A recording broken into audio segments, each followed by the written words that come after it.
खुतबा मसनूना के बाद मैंने जिस आयत मुक़द्दसा की तिलावत फरमाई, बड़ी मशहूर आयत पाक है। अक्सर व बेशतर उलमा ऐसे मौक़े पर गालिबन इसी आयत को अपनी गुफ्तगू का उन्वान करार देते हैं। वैसे आयतें बहुत हैं अल्लाह वालों की शान में, मगर अक्सर व बेशतर इसी आयत पाक को उन्वाने गुफ्तगू बनाया जाता है। आप देखें मेरा रब इरशाद फरमा रहा है, बड़ी सुलझी हुई गुफ्तगू करूंगा ताकि आपके जहन में बात अच्छी तरीके से बैठे। रब इरशाद फरमाता, या अय्युहल्लज़ीना आमनू इत्तकुल्लाह, ऐ ईमान वालो अल्लाह से डरो। ऐ ईमान वालो अल्लाह से डरो। वकूनू मअस सादिकीन, और सच्चों के साथ हो जाओ। सरकार मलंग शाह का दामन थाम लो, औलियाए कराम का दामन थाम लो। दो चीजें हैं, अल्लाह से डरो, औलियाए कराम के साथ हो जाओ, सच्चों के साथ हो जाओ। अजीजानी मोहतरम, जहां तक के डरने का मामला है,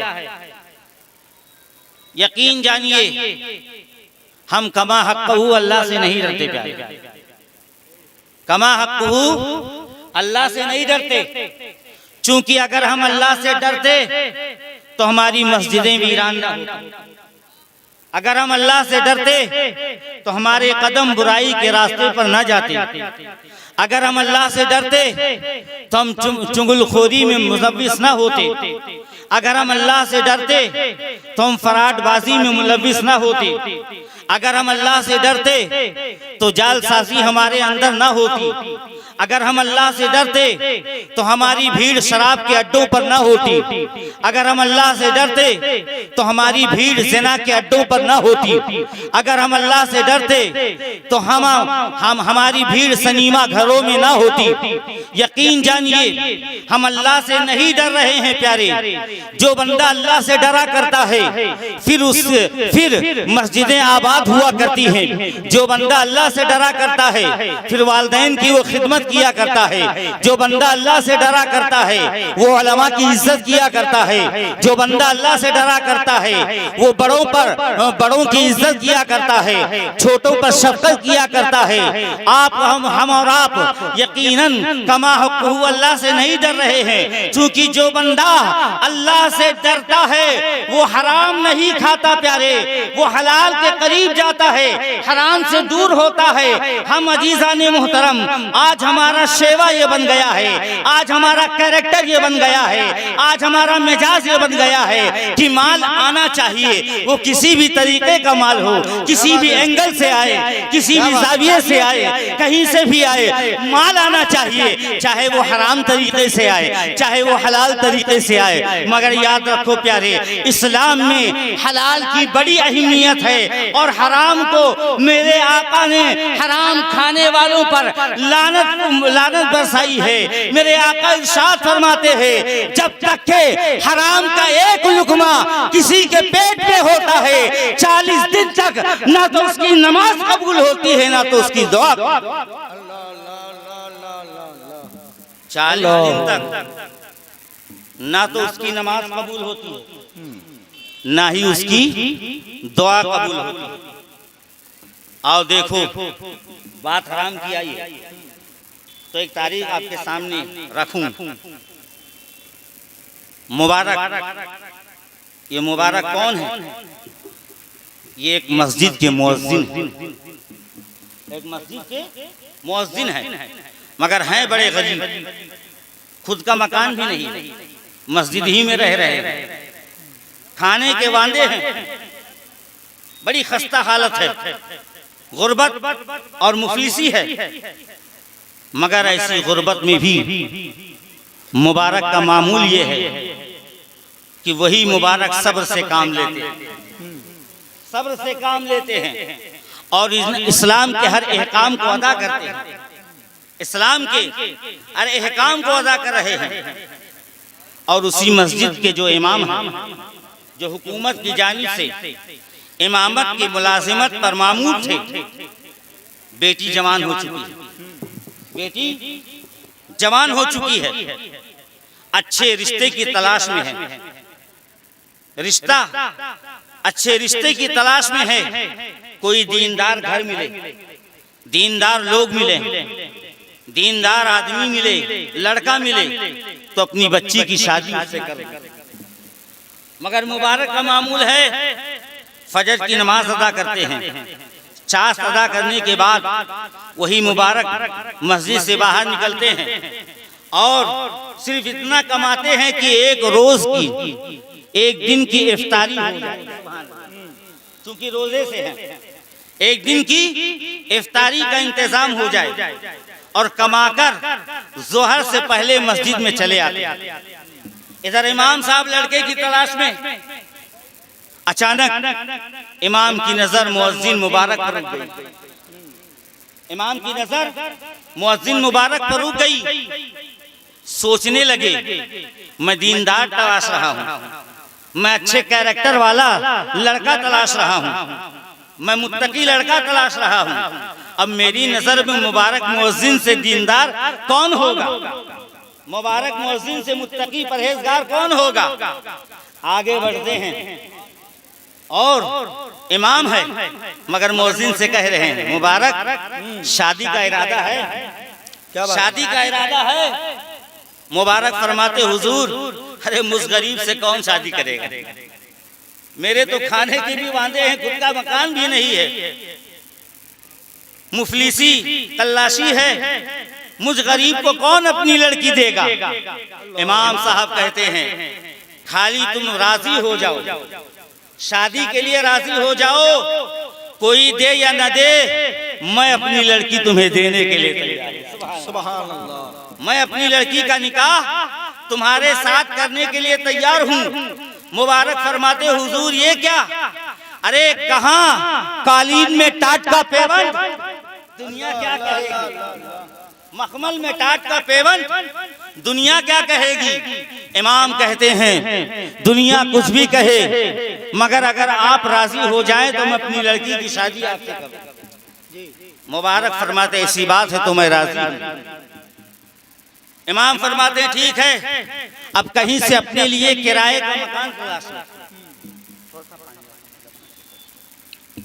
कहीं से दरूद पाक पढ़ें, अल्लाहुम्मा सल्ली अला सय्यिदिना मौलाना मुहम्मदिन बारिक वसल्लम, सलातु व सलामुन अलैका या रसूलल्लाह सल्लल्लाहु तआला अलैहि वसल्लम। कहीं से आप किराए का मकान तलाश लें, मस्जिद के बगल ही में किराए का मकान भी मिल गया।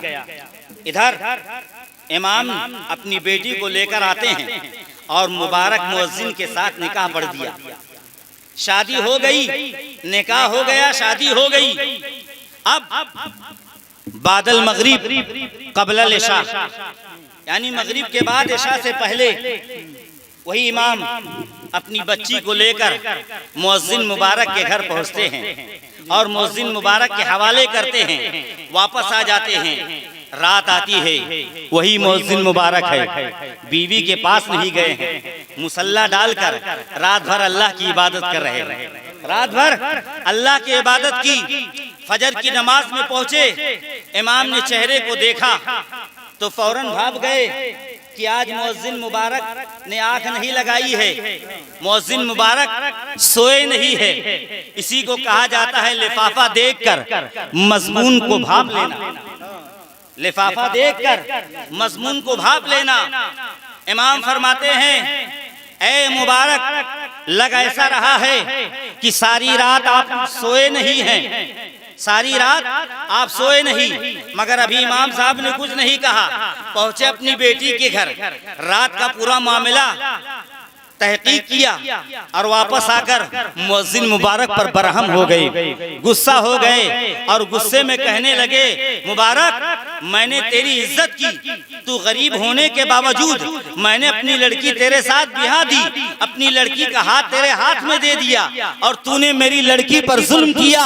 क्या तुझे मालूम नहीं शादी की पहली रात जो होती है वो मियाँ बीवी के मुलाकात की रात होती है, वो शबे उरूसी होती है, राज़ो नियाज की बातें करने की रात होती है, वो मियाँ बीवी की मुलाकात होती है। तू रात भर मुसल्ले पर पड़ा रहा, मेरी बेटी से मुलाकात भी नहीं किया, अपनी बीवी के पास गया नहीं, बता मेरी बेटी के अंदर कौन सा ऐब था? तो मुबारक फरमाते हैं बात ये नहीं है आपकी बेटी ऐबदार नहीं है, मगर सुनो सुनो, आपने अपनी बेटी की परवरिश अपनी तनख्वाह से की है, अपने पैसे से की है और आप हुकूमत की जानिब से मुलाजिमत पर मामूर हैं, इमामत की मुलाजिमत पर मामूर है। हुकूमत जो आपको तनख्वाह देती है उस तनख्वाह में हराम भी मुलविस होगा, यानी हराम भी मिला होगा। तो लिहाजा मैंने आपकी बेटी को हाथ इसलिए नहीं लगाया है कि आपने अपने माल से अपनी बेटी की परवरिश की है। इमाम साहब सुनो, अभी एक रात की बात कर रहे हो, मैं 40 दिन तक आपकी बेटी को हाथ नहीं लगाऊंगा, क्योंकि 40 दिन तक मैं अपना पेवर हलाल माल तुम्हारी बेटी को खिलाऊंगा। जब वो हदीसे मुस्तफा के तहत कौले रसूल के तहत, जैसा कि मेरे आका ने फरमाया है कि जिसके पेट में हराम का एक लुकमा होता है 40 दिन तक उसकी नमाज कबूल नहीं होती है, उसकी दुआ कबूल नहीं होती है। तो इमाम सुनो, 40 दिन तक मैं तुम्हारी बेटी को हाथ नहीं लगाऊंगा और 40 दिन तक तुम्हारी बेटी को अपना पेवर हलाल माल खिलाऊंगा। 40 दिन के बाद तुम्हारी बेटी के करीब जाऊंगा। 40 दिन तक मुबारक अपनी हलाल कमाई, अपना पेवर हलाल कमाई, अब वो अपनी बीवी को खिलाते रहे। 41वां दिन आता है, शबे उरूसी की रात आती है, रात आती है, एक मुबारक अपनी बीवी से मुलाकात करते हैं। खुदा की कुदरत का करिश्मा देखो, वो पहली रात जब मुबारक ने अपनी बीवी से मुलाकात की थी, उसी रात में मुबारक के जिस्म से मुंतकिल होकर बच्चा हजरत उनकी बीवी के रहम में जाता है और वो वक्त भी करीब आता है कि उस बच्चे की विलादत होती है। वो बच्चा कोई मामूली बच्चा नहीं है, उसी बच्चे को दुनिया अब्दुल्ला इब्ने मुबारक के नाम से याद करती है। हजरत इमाम आज़म अबू हनीफा अब्दुल्ला इब्ने मुबारक के बारे में इरशाद फरमाते हैं कि बल कल बरोज़े क़यामत मेरा रब मुझसे पूछेगा, ऐ नौमान बिन साबित, ऐ अबू हनीफा, दुनिया से आज के दिन के लिए क्या लेकर आया है? रब की बारगाह में अर्ज़ करूंगा, मौला बज़ाहिर में कोई नेकी नहीं लाया हूँ, बल्कि अब्दुल्ला इब्ने मुबारक। नाराए तकबीर, नाराए रिसालत, मसलके आला हजरत, उर्से मुक़द्दस, मज़हबे इस्लाम, नाराए रिसालत। अब्दुल्ला इब्ने मुबारक, ये हलाल कमाई की बरकत है, ये हलाल कमाई की बरकत है। इसीलिए मेरे आका फरमाते हैं हराम से दूर हो जाओ, हलाल के करीब हो जाओ। तलबुल हलाली कुल्ली अला मुस्लिम फरीदतुन कुल्ली अला मुस्लिम, यानी हलाल रोजी का तलब करना हर मुसलमान पर फर्ज है। तो अल्लाह इरशाद फरमाता है, या अय्युहल्लज़ीना आमनुत्तकुल्लाह, ऐ ईमान वालो अल्लाह से डरो। अगर हम अल्लाह से डरते तो हराम के करीब न जाते, प्यारे हलाल की तलाश में लग जाते। अच्छा, एक बंदा, आखिरी बात, चूंकि 15 मिनट का टाइम दिया था, गालिबन मेरा वक्त खत्म हो चुका है। आखिरी बात, एक बंदा जैसा कि रब फरमा रहा है, ऐ ईमान वालो अल्लाह से डरो और सच्चों के साथ हो जाओ, और सच्चों के साथ हो जाओ। आप देखें, एक बंदा अल्लाह से डरने लगा, एक बंदा ईमान वाला हुआ, अल्लाह से डरने लगा, और जब वो अल्लाह से डरने लगा नमाज की पाबंदी करने लगा, अल्लाह से डरने लगा, माँ बाप की इज्जत करने लगा, अल्लाह से डरने लगा, उलमा की खिदमत करने लगा, अल्लाह से डरने लगा तो शरीयत मुतहरा का पाबंद हो गया, सारे अहकाम की अदायगी करने लगा। तो आखिर वजह क्या है? एक बंदा जब अल्लाह से डरने लगे, शरीयत मुतहरा का वो पाबंद हो जाए, अहकाम शरीयत का वो पाबंद हो जाए, नमाजों का वो पाबंद हो जाए, तो मौला यही उसके लिए काफी था, यही उसके लिए काफी था। फिर तूने ये क्यों फरमाया, वकूनू मा सादिकीन, सच्चों के साथ, सच्चों के साथ होने का हुक्म क्यों फरमाया? जब वो ईमान आला हो गया तो उससे डरने भी लगा, अब जब तुझसे डरने लगा तो शरीयत मुतहरा का पाबंद हो गया, तो उसके लिए वही काफी था। फिर मौला तूने ये क्यों कहा कि सच्चों के साथ? इस बात को समझना है तो एक छोटी सी मिसाल पेश करूं, तब आपके ज़हन में बात उतरेगी। क्यों अल्लाह के हबीब ने, क्यों अल्लाह ने फरमाया सच्चों के साथ हो जाओ? हाँ, मिसाल के तौर पर आप इलाहाबाद बैंक जाएं पैसा निकालने, अब क्या देखिए कि बैंक बंद है, शटर गिरा हुआ, ताला लगा हुआ, ताला लगने के बावजूद एक निगहबान, एक मुहाफिज सामने बैठा उसकी निगहबानी भी कर रहा है। अब आपने देखा कि बैंक का शटर गिरा है, ताला लगा है, उसके बावजूद एक मुहाफिज भी बैठा है। आपका माथा टनका, आपने उस मुहाफिज से सवाल किया, भाई बैंक के अंदर जो बैलेंस है, जो करेंसी है, जो माल है, उसकी हिफाजत ताला कर रहा है, उसकी हिफाजत ताला कर रहा है, तुम्हारी क्या जरूरत? तुम क्यों बैठे हो? तुम क्यों बैठे हो? तो फौरन वो जवाब देगा, मौलाना तुम्हें मालूम नहीं, ये ताला है। माना कि नारे तकबीर, खड़े हो जाएं इस्तकबाल कर लें। नारे तकबीर, नारे रिसालत, मसलके आला हजरत, उलमाए अहले सुन्नत, खलीफे सरकार ताहिरे मिल्लत हजरत अल्लामा गुलाम हुसैन साहब क़िबला वाहिदी। नारे तकबीर, नारे रिसालत। थोड़ा थोड़ा करीब आ जाए और आगे आ जाए। सलाम।